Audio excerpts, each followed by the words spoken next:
बेचना कोई नहीं बेचना सहुआ बे मदन के धनी से दे दे थोड़ा पूछा के से हम कहीं पतिया का नहीं बोलो अरे मम्मी का ना मम्मी का थी कस मना तुम्हारा फसल बोलावा अपने मम्मी के कहां उसे भेट जाते भेटिया ना भैया तू बताओ इसे नहीं बाबा वो मम्मी का लाके कहने को बुढ़ो कि तुम्हार फसल ले जाके देखिए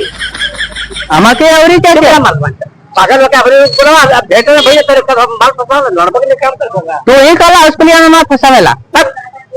बात का हाल बताए जे जना तक कानून से भाई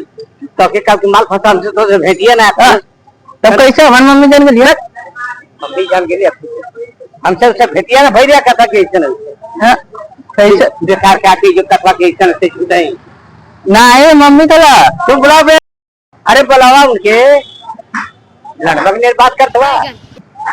ये मत वो बेचना सेव और सब्जी उब्जी तनी मनी तो तू ही ना हुआ है जा मजा आता है